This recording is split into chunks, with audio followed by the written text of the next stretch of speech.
जो student Scotland में जाना चाहते हैं और टॉप रैंक यूनिवर्सिटी में भी जाना चाहते हैं और स्कॉलरशिप भी लेना चाहते हैं, कौन सी यूनिवर्सिटी ये सब चीज़ें ऑफर कर रही है, इस वीडियो में हम डिस्कस करेंगे।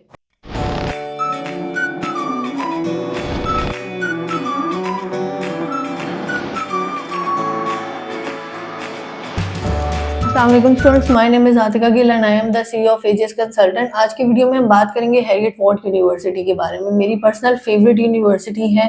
इसमें सिनेरियो क्या है और ये क्यों फेवरेट है, इसके बारे में हम फर्दर वीडियो में डिस्कस करते हैं। सबसे पहले हम बात कर लेते हैं हैरियट वॉट यूनिवर्सिटी जो है ये स्कॉटलैंड में एडिनबरा के अंदर है। अब हम जब बात करते हैं एडिनबरा की तो साथ ही एक यूनिवर्सिटी आती है, यूनिवर्सिटी ऑफ एडिनबरा।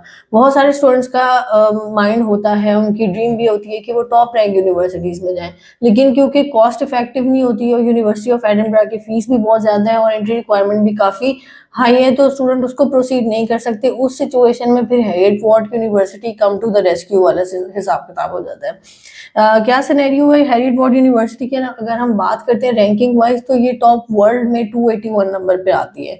तो उस हिसाब से अगर हम रैंकिंग को देखते हैं तो रैंकिंग वाइज ये यूनिवर्सिटी बहुत अच्छी हो जाती है। आगे फर्दर अगर हम बात करें इस यूनिवर्सिटी की फीस के ऊपर, तो फीस जो है वो आपको तकरीबन 20,000 पाउंड से लेके 22, 23 और कुछ कोर्सेज में 25,000 पाउंड तक भी जाती है बात। लेकिन वहां पर क्या होता है कि आपको 5,000 का स्कॉलरशिप भी मिल जाता है। तो स्कॉलरशिप के साथ फिर ये यूनिवर्सिटी आपको अगर 21,000 की रेंज में आपका कौन जो कोर्स टू कोर्स वेरी कर रहा होता है, लेकिन अगर ये कि अगर आपकी 21 में आ रही है 5,000 का आपको स्कॉलरशिप मिल जाता है, तो ये वही बात हो जाती है 16-17,000 पाउंड तक आ जाती है। अब यहाँ पर बहुत सारी और यूनिवर्सिटीज भी हैं जो कि 17-16,000 पाउंड तक आती है, लेकिन उनकी फिर रैंकिंग उस तरीके से नहीं होती। हमने हर चीज़ को कंपैरिजन करना है यहाँ पर रैंकिंग के साथ, तो रैंकिंग में अच्छी हो जाती है और आपको थोड़ा सा बजट फ्रेंडली भी हो जाता है। उसके बाद अगर हम बात करते हैं कि कोर्सेज जो हैं आपको यहाँ पर मिल जाता है, अकाउंटिंग का, बिजनेस का, फाइनेंस का, इंजीनियरिंग के, टेक्नोलॉजी के, इस तरह के कोर्सेज आपको मिल जाते हैं। तो कोर्सेज की भी वाइड रेंज ऑफर होती है।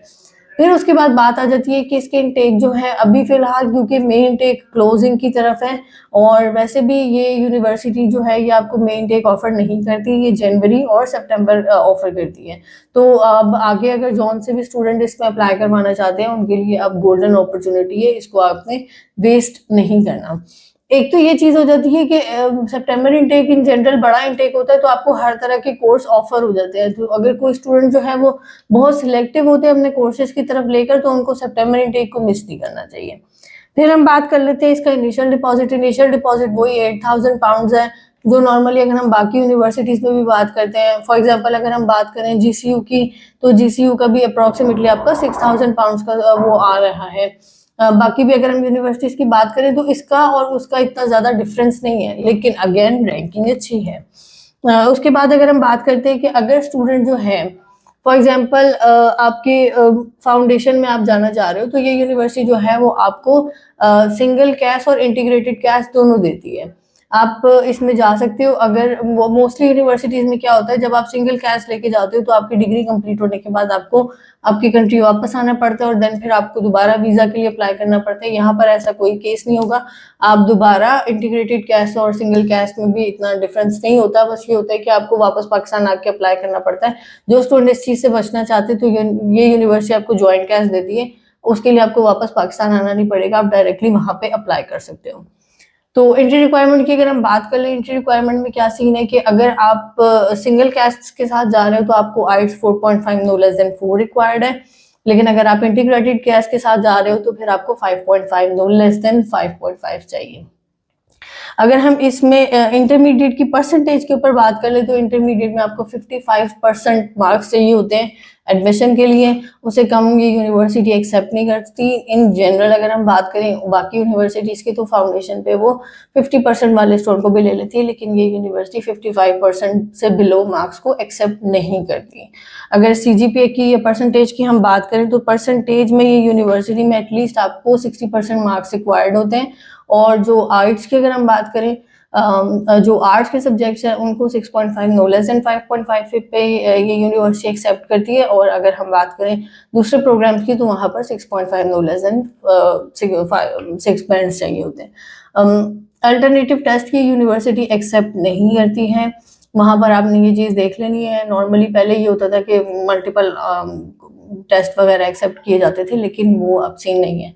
लेकिन अब क्या है कि अगर आपका इंग्लिश में 150 मार्क्स है इंटरमीडिएट में, तो ये यूनिवर्सिटी आपको MOI एक्सेप्ट करती है, आपका MOI एक्सेप्ट करती है। उसमें ये चीज़ नहीं है कि आपने पाकिस्तान में किस यूनिवर्सिटी से पढ़ा है, किससे नहीं पढ़ा, ओवरऑल ये यूनिवर्सिटी इसको एक्सेप्ट करती है, लेकिन शर्त ये है कि आपका 150 मार्क्स होने चाहिए आपके इंग्लिश में।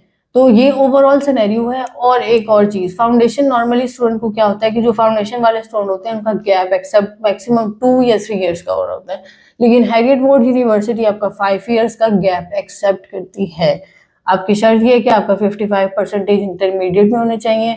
अगर आप सिंगल कैस्ट के लिए अप्लाई कर रहे हो तो 4.5 नो लेस देन 4, और अगर आपका दूसरा ज्वाइंट कैस्ट है तो आपको 5.5 नो लेस देन 5.5 चाहिए, और लेकिन आपका गैप एक्सेप्ट हो जाएगा। तो जिन स्टूडेंट्स का गैप है वो थोड़ी सी मेहनत कर लें, और अगर उनके इंटरमीडिएट में 55% मार्क्स है तो ये यूनिवर्सिटी आपको एक्सेप्ट करती है।